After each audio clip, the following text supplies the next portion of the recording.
بسم الله الرحمن الرحیم. حمد خدا را، صلات و سلام سر رسولی وی تماشاوان قدر بلند خوشک و براین دلال. خدای تعالی دو سوره آل عمران آیت 134 دا وها فرماند که الذين ينفقون في سراء و دراء او خوی تقوین، یعنی او انسان قنجی که وقت دفرهی دانشی د تنگاسی دانشی در ریا خودی دا نفقه دادن، صدقات دن، خلقال کاری خلقی دادن. یعنی هم دولمندن مالی وانه ملکی وانه دکارن بدن دادن، هم جی فقیرن شوشه که اوا وانه اوی نیوی وی شوشه شی دکر دی جیرانه خواهی برچی. لورا پیغمبر علیه السلام گوتی چه؟ گوتی او کسی زکی وی تیر بر رازی و جیرانی وی جی برچی به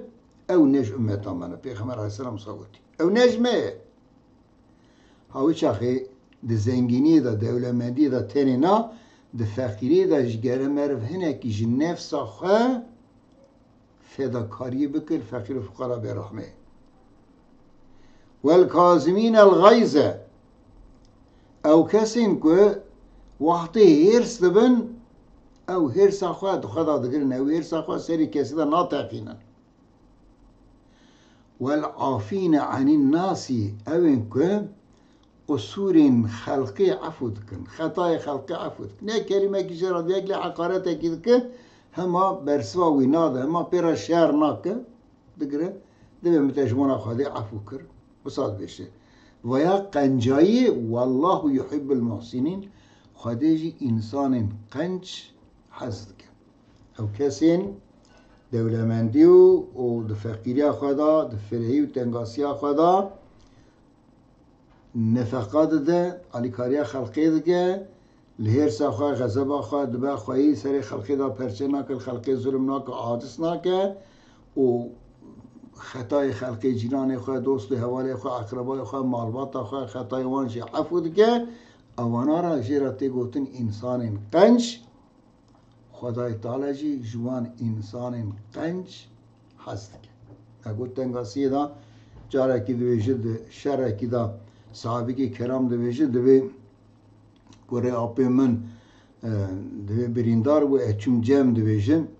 اچم جم مدید یعنی امرینه یه دوی مگو گل اشترا چه لازمه تشتی که اشترا بکم هی دویش مرا گو آو بده من دوی از روی میشه را آوانی تامدم دوی یکی دینه گو آو دوی اوی دوی خاگر گو جوی را ببر کم گو هنه کی بخواه ببم گو نا جوی را ببر گو از روی مچو سری بی بلن کر گو یه ایساسی اویش گو آو بدن من گو اویش گو ناخم جوی را ببر گو از روی سری ایساسی وفات کربو گو از روی جمعه دودیا ویشی وفات کربو گو از روی ایساسی ای اول یعنی کره آپی خواه گو از چون بدی ویش وفات کربو ده سکراتی دابونجی دیسا ترجیح بری خواه سر نفس خواه کرن بوی باوریا خوش مرن شهید کتن هرسش آواه یعنی تنگاسی و فرهی دا جبو انسان خواهی ایمان کامل مهم ننه مهم اوه هر وقتی بکار به عادل به هر وقتی بکار به سنر خواه هرسا خواه زفت بکه هر وقتی بکار به درو جنان خواه اقربای خواه حوال خواه دوست خواه حتی خلق خریبی لی حقارت که جوان بکار و عفو بکه به درجه قنجا کو خدای تعالی جوان حسب خدای تعالی مگشت درجه قنجا دا بنویسینه و جمع حسب که گناه مش عفو بکه. آمین.